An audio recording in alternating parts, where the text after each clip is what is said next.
Present moment ये कहता है कि आप जो भी कर रहे हैं, आप जिस भी जगह पे मौजूद हैं, जिन भी हालात में हैं, आप प्रेजेंट इंडेफिनिट टेंस में स्टे करिए। इस वक्त यहां रहिए, कुछ ना सोचिए। फॉर एग्जांपल वो ऐसी भी बातें कही जाती हैं कि वो अगर आप टूथब्रश कर रहे हैं तो आप पूरी तवज्जो टूथब्रश पर कर दीजिए। जो भी कर रहे हैं सॉरी, उसको पूरी तवज्जो से देखिए और ज़्यादा सोचने की कोशिश ना करें। लोग इतने मासूम हैं कि अपनी मुसीबत को कम करने के लिए अगर कोई उनको जहर भी दे दे तो उस जहर को हाथ में लेके, और अगर कोई उनको बचाने की कोशिश कर रहा हो तो उससे लड़ते फिरते हैं। हमारी हालत ये है। सिर्फ फर्क ये पड़ता है कि दो तरह के बंदे होते हैं। कोई भी स्पिरिचुअल प्रैक्टिस करने वाले दो तरह के लोग होते हैं, बिगनर्स और एडवांस्ड यूजर्स। तो जो बिगनर्स है ना, जब वो इस तरह के प्रेजेंट मूवमेंट और ये लॉ ऑफ अट्रैक्शन वाले फिलॉसफीज पे प्रैक्टिस करना शुरू करते हैं तो माइंड के पास ये आइडिया आता है कि yes there is a way out, there is an escape है यहाँ पे।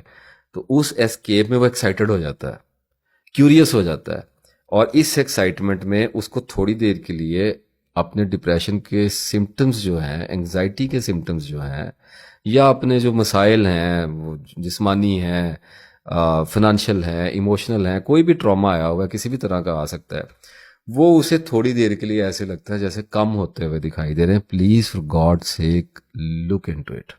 अब एक आई फिलॉसफी, और फिलॉसफी में ये आया कि जी ये प्रेजेंट मोमेंट में रहना है। अब बस जो है बस उसकी तरफ ही फोकस रखना है। तो इसका मतलब ये है कि लेफ्ट और राइट ब्रेन्स को डिस्कनेक्ट करने लगे हैं आप। Please see this. कॉर्टेक्स होते हैं, लोब्स होते हैं, ग्लैंड्स होते हैं, इतना कुछ होता है जहन में कि अब अगर इससे आगे बढ़ा तो सिकेट्री में निकल जाऊंगा, फिसल जाऊंगा, गिर जाऊंगा इसके अंदर। सादा बात अर्ज कर रहा हूं कि अब ऐसे ऐसे कॉर्टेक्स और ऐसे ऐसे कॉर्टेक्स और लोब्स हैं कि जिनमें से मतलब एक एक आपको ऐसा बताता हूं जिसका काम ही ये है कि उसने हमें एक ऐसे एहसास में रखना है, एक ऐसे स्फीयर में रखना है जिससे हमें थ्री डिमेंशंस का एहसास होता जाए। एक्सिस कहते हैं, एक्स वाई एंड जी।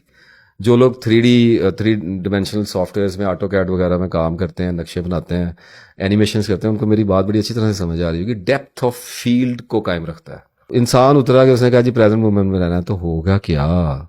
बताऊं आपको क्या होगा।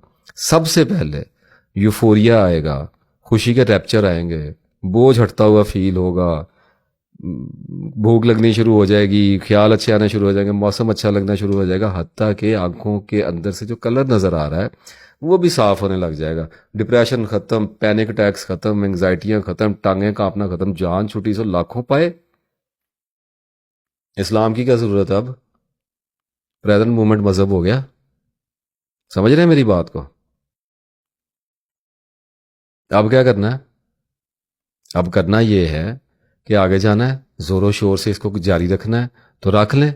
तो इनिशियल शॉक के बाद, इनर्शिया ब्रेक होने के बाद, जब माइंड उसको प्रैक्टिस करना शुरू करता है, कॉन्टिन्यूम में जाता है, तो उसके बाद ब्रेकडाउन आना शुरू होता है। देख लें, मैं आपको अर्ज कर देता हूं, हम अपने किसी भी जब सेंसर को छोड़ देते हैं, अपने किसी भी थिंकिंग पैटर्न को जब चेंज करने की कोशिश करते हैं, तो वो पैटर्न, वो सेंसर, वो न्यूरॉन, वो कुछ भी है, वो फ्यूज होने लगता है, यूजलेस हो जाता है। जब वो यूजलेस होता है तो हम उसको इस्तेमाल करने की अहलियत खो देते हैं।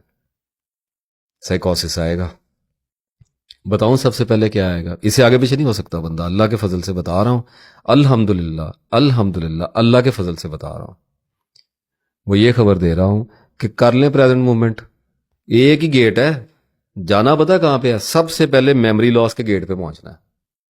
शॉर्ट टर्म मेमोरी लॉस होनी शुरू हो जाएगी। लॉस इसलिए हो रही है कि सुबह जब आदमी उठता है तो सबसे पहले उसको पिछले दिन की डिटेल्स याद आती हैं। शाम को क्या किया था, रात को क्या किया था, दोपहर को क्या किया था। खाने शाने भूल जाते हैं, खाना क्या, ये चीज़ें नहीं याद, इंपॉर्टेंट नहीं होती, लेकिन अगर अच्छा खाना खाया वो याद। इंपॉर्टेंट पॉइंट सबसे पहले माइंड में स्टिक होते हैं आके। अब अच्छा, वो इंपॉर्टेंट पॉइंट को भी छोड़ें, जो बहुत ही अहम वाकयात हैं जिनसे वो जज्बाती तौर पर जुड़ा हुआ है। फॉर एग्जांपल जॉब का इंटरव्यू दे के आया है, अपनी किसी महबूबा से मिल के आया है, किसी अजीज़ की डेथ हो गई है, कुछ ऐसे बड़े बड़े वाकयात हैं, या किसी को चोट लग गई थी, या कोई काम करना था जिसे कल नहीं कर सका, आज करने का इरादा किया, तो सबसे पहले उठते ही मैं हूं, कॉन्शियसनेस के एहसास के बाद सबसे पहले जो पेंडिंग टास्क हैं, जो नियरेस्ट पास्ट में पड़े हुए हैं, वो सबसे पहले आपके साथ आके जुड़ते हैं।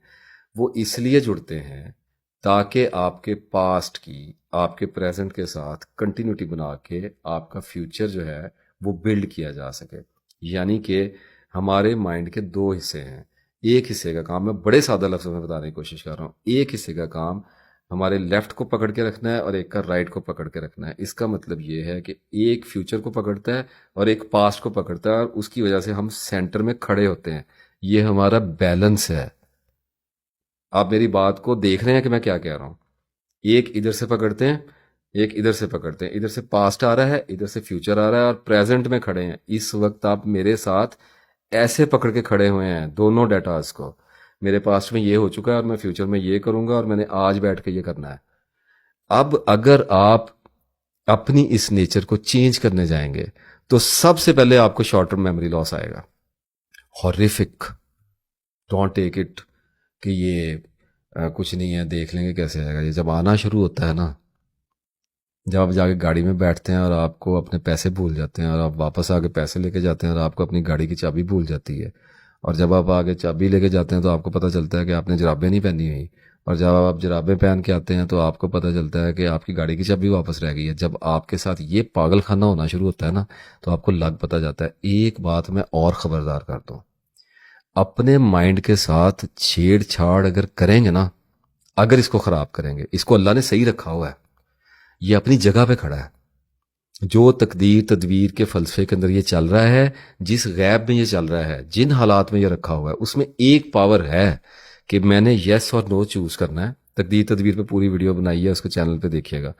उन चॉइसेस के अंदर ये फंक्शन कर रहा है, ये इसका मैकेनिज्म है। अगर आप इसको किसी और व्हील में डालने की कोशिश करेंगे तो ये टूट जाएगा, और जब ये टूटेगा तो इसके अंदर से वो कुछ निकलेगा जिसको मैं प्राइवेट में ही बता सकता हूं, यहां पे तो मैं बता नहीं सकता। मेमोरी लॉस आएगा, उसके बाद फिर पेंटअप निकलना शुरू होना है। हजूरे वाला पेंटअप आएगा बाहर। पेंटअप का मतलब ये होता है कि, बात तो वही फिर हो गई है ना।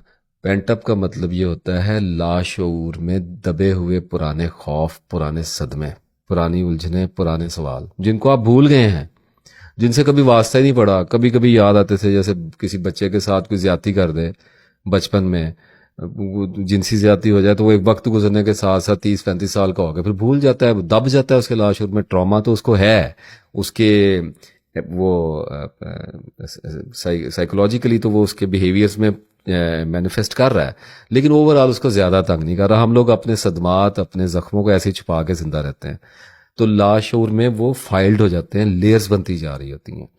जब आप ऊपर वाले माइंड को साइलेंट करने की कोशिश करेंगे जबरन, सप्रेशन के थ्रू, किसी फार्मूले के थ्रू, किसी मेथड के थ्रू, तो पेंटअप ऊपर आएगा, बबल अप हो, बबल निकलेगा इसका। और वो बबल आपकी मर्जी से नहीं निकलना। वो आपको पहले अनाउंसमेंट नहीं आनी कि फाइल नंबर 911 आ रही है जी, तैयार हो जाए, नहीं। जब पेंटअप की मेमोरी बाहर आती है ना, तो उसके साथ टाइम टैग नहीं होता, क्योंकि वो फॉरगॉटन है, अबेंडन्ड है। 30-35 साल पुरानी मेमोरी के साथ क्या डेट लग के आनी है, उसका टाइम लग के आना है? नो, इमोशन इरप्ट होगा, सिर्फ फीलिंग इरप्ट होगी। माइंड अर्थक्वेक पैदा करेगा।